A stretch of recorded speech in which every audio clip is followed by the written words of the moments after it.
Hey guys, Marcus Kakin at Blindside Football. Another daily fantasy update, and it's Tuesday, so it's waiver wire time. So I get not a lot of big name players in the waiver wire to go out and grab, but these few names I think you should quickly have in your speed dial. Maybe put a claim in for them, depending on your team makeup. But let's jump into it. First up, everybody is jumping on board with C.J. Anderson. Had a breakout game last week. Ronnie Hillman obviously getting dinged up on Sunday. Sitting out most of the game as a precaution after they had the game well in hand. And C.J. Anderson, hey, he looked great, sure, but Monte Ball is going to be back. I mean, we know Ronnie Hillman's going to miss a couple weeks, but I think it's still Ronnie Hillman's job, and I think it's going to go back to Monte Ball at least for these couple of weeks.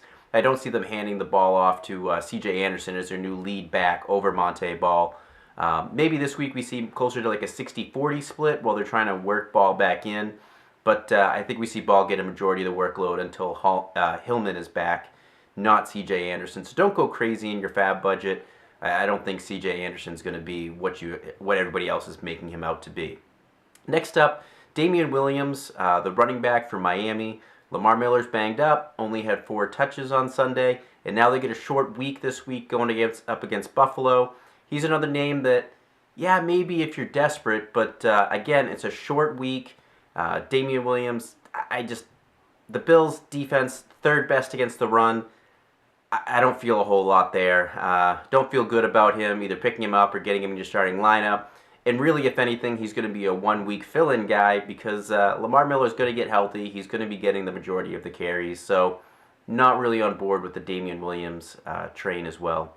Next up, Drew Stanton, going to obviously be the new starting quarterback now that Carson Palmer is going to be missing the rest of the year with his ACL tear. He's another guy that I really just can't get behind. Wasn't thrilled with him beginning half of the year. We saw him when Palmer was out. That offense has a very tough schedule coming up. They get Seattle twice, San Francisco, Kansas City, Detroit.